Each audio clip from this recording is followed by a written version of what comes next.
Para konfrater, saudara-saudari yang terkasih dalam Kristus, sebagai manusia, sekali lagi kita pasti pernah mengalami yang namanya ketakutan atau kecemasan. Pada tahun 2017 ketika saya menjalani tahun pastoral di Kalimantan, saya pernah mengalami yang namanya ketakutan dan kecemasan. Ketika saya mengunjungi sebuah stasi, saya terjebak di tengah-tengah air kali yang meluap sehingga saya tidak bisa bergerak. Motor saya pada waktu itu mati karena beberapa jam saya tembus, walaupun airnya sudah meluap, tetapi saya berusaha supaya saya bisa sampai di tujuan saya. Tetapi di suatu jalan itu rupanya airnya lebih dalam sehingga motor saya tidak bisa lewat, lalu tidak bisa dihidupkan karena sudah kena air. Lalu saya berhenti di satu jembatan yang itu satu-satunya yang tidak kena air. Lalu pada waktu itu sebenarnya ada beberapa orang yang juga bersama-sama dengan saya, karena mereka banyak sehingga mereka bekerja sama untuk mengangkat motor mereka ke seberang sampai ke tempat yang tidak kena banjir. Lalu saya datang kepada mereka memohon supaya motor saya juga diangkat. Lalu kata mereka, ya setelah punya kami seberangkan ke sebelah. Lalu setelah motor mereka habis dan motor diangkat ke seberang, lalu mereka menghidupkan motor mereka dan meninggalkan saya di tempat itu. Pada waktu itu sudah agak gelap, jam 7 malam. Dalam hati saya, cara mereka, saya sudah minta tolong, malah tidak datang kembali. Saya mengalami ketakutan di tengah gelap sekali, tidak ada orang, tidak ada rumah di situ. Saya punya HP, tetapi di situ tidak ada sinyal. Pada waktu saya pasang saja, sudah kalau memang di sini sudah saya tunggu sampai pagi airnya turun dulu. Tetapi rupanya Tuhan itu baik sekali. Ada 2 orang pemuda lewat dan yang mereka datang menenteng pakaian mereka. Lalu saya minta tolong, bisa enggak saya minta tolong mengangkat motor saya ke seberang. Lalu mereka bertanya, ini dari mana? Dari CU kan? Kalau saya bilang dari CU, bahaya, siapa tahu saya dirampok lagi di situ. Terus saya bilang, saya dari paroki, dari beliau mau melayani di stasi ini. Oh, frater ya? Dalam hati saya, syukur kepada Tuhan ada. Dan bersama-sama mereka kami mengangkat motor itu KX itu berat sekali sehingga kalau sendiri tidak mau. Dan bersama-sama lalu mereka menolong saya, membantu saya dan mengangkat saya sampai ke tempat tujuan saya. Kecemasan, saya rasa kecemasan ini juga dialami oleh Pater Yosef Jagadawan ketika berkunjung ke Pontianak. Pesawat mau mendarat, lalu naik lagi, mau mendarat, naik lagi. Saya tidak tahu pada waktu itu seperti apa di dalamnya. Jangan mereka yang di dalam pesawat, kami yang menunggu di bandara saja cemas. Katanya 6:30 mendarat, tapi sampai jam 9 malam tidak turun-turun. Di mana? Lalu dari pihak bandara memberitahu bahwa pesawat dialihkan ke Batam. Itu baru kami merasa lega di bandara, tapi saya tidak tahu yang di dalam pesawat itu apakah tenang atau cemas.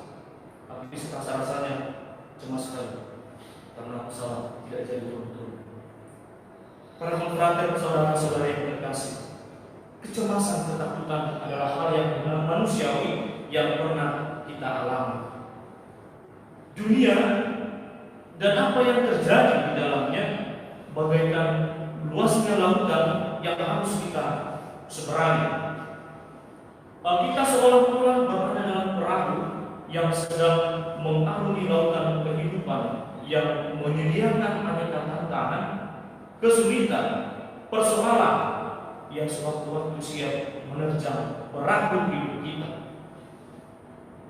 Saya tidak tahu bagaimana badai yang terjadi kalau naik kapal laut dalam perjalanan yang jauh. Saya belum pernah mengalami naik kapal laut, tapi barangkali di sana juga ada banyak sekali badai di tengah samudera. Saya tidak tahu karena saya belum pernah mengalami.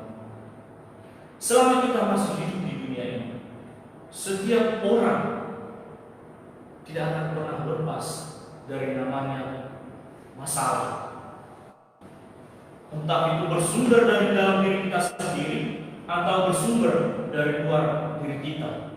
Suka atau tidak, ya kita harus menerima, kita harus menghadapi persoalan hidup yang kita alami. Kita tidak bisa menghindar dari persoalan kehidupan yang kita alami.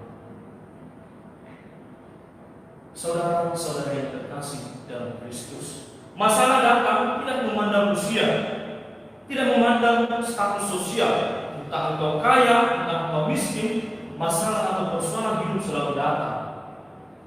Persoalan juga tidak memandang warna kulit atau apa saja.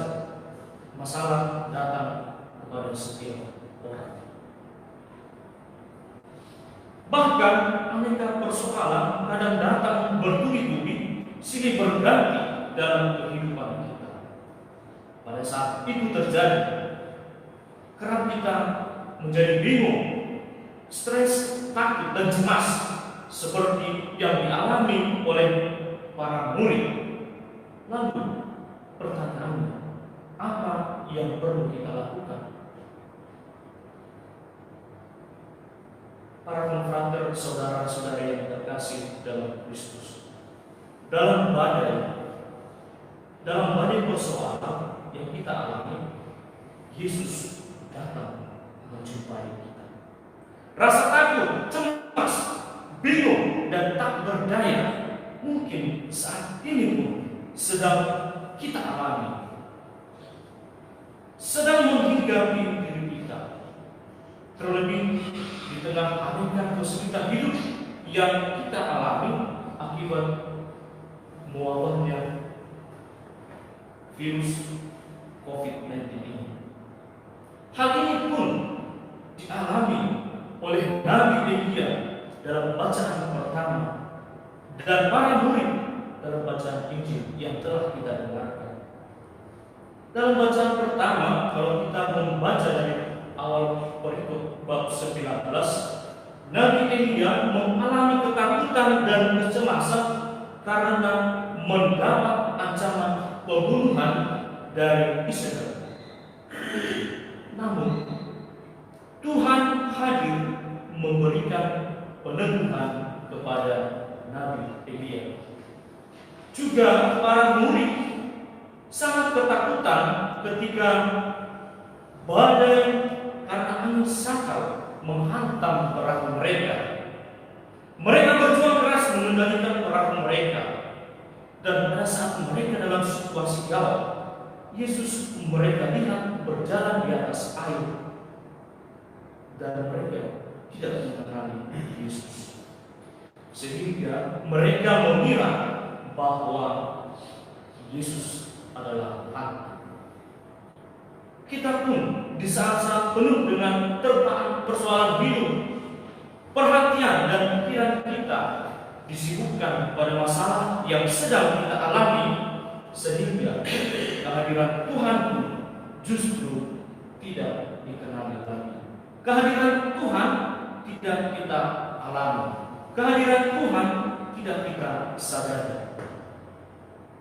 Dan kerap kali ketika persoalan hidup datang menghantam atau menghampiri kita, maka yang ada, Tuhan, di mana Engkau? Tuhan, mengapa ini terjadi kepada saya? Tuhan, mengapa ini terjadi saja kepada orang lain? Tanpa kita sadari, Tuhan hadir untuk membantu kita. Saudara-saudara yang terkasih dalam Kristus, sesungguhnya dalam badai kehidupan, Tuhan Yesus datang mendekati peran hidup kita dan menyapa kita dengan berkat. Tenanglah, aku ini, jangan takut. Kata tenang sering dipakai Yesus ketika dia menyembuhkan orang-orang sakit yang datang kepadanya, juga dipakai oleh Yesus ketika dia mengatakan kepada orang lumpuh untuk berjalan. Kepada perempuan yang telah 12 tahun menderita pendarahan, agar mereka tenang, percaya, sehingga mereka dapat memperoleh kesembuhan. Dari pengalaman ini kita dapat belajar bahwa dalam kondisi tanpa harapan sekalipun, kita dapat mengandalkan Tuhan dalam kehidupan kita. Kita dapat mengandalkan Tuhan, dan yang diperlukan adalah keyakinan bahwa Yesus akan membantu kita. Tidak akan pernah membiarkan kita menghadapi persoalan, menghadapi permasalahan hidup sendirian saja. Dalam menghadapi persoalan hidup, masalah kesehatan, juga masalah-masalah dalam menjalankan karya kerasulan, kita harus terus-menerus bersandar kepada Yesus, sehingga Yesus memberikan kekuatan. Namun pertanyaannya adalah, apakah kita sungguh-sungguh beriman dan mengandalkan Yesus dalam setiap permasalahan, dalam setiap persoalan hidup yang kita alami? Atau malah kita seperti Petrus yang kurang percaya walaupun Tuhan sudah di hadapan? Saudara-saudari yang terkasih dalam Kristus, melalui bacaan Injil yang telah kita dengarkan, kita dapat pengajaran bagaimana membangun sikap iman dengan melihat apa yang dilakukan oleh Yesus sendiri. Kita tahu sesudah Ia melaksanakan karyanya, mengajar, menyembuhkan banyak orang, dan menggandakan roti dan ikan, Yesus pergi berdoa. Yesus tidak pergi ke tempat yang lain.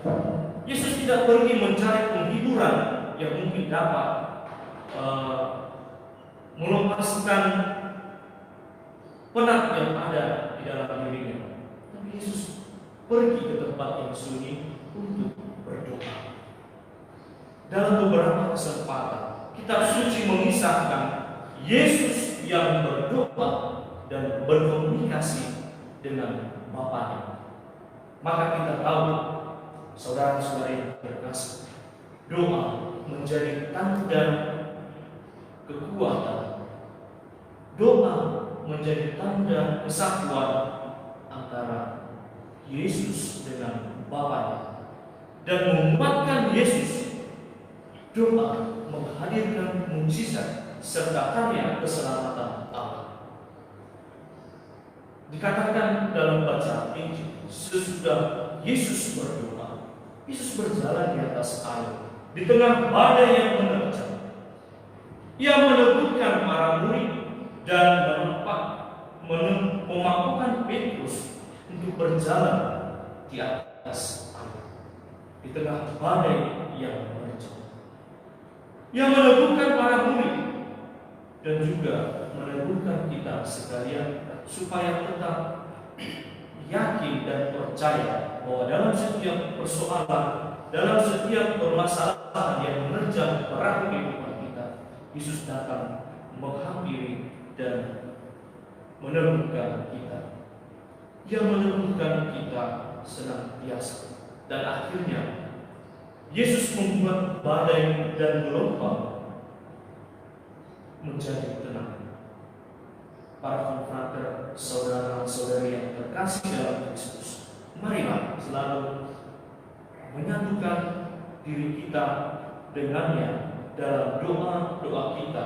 Kita semakin meningkatkan iman kita kepada Yesus, sehingga kita tidak lagi gentar dan cemas saat badai persoalan dan kesulitan melanda perahu hidup kita, karena kita yakin akan sapaan Yesus dalam Injil pada hari ini juga berlaku untuk kita.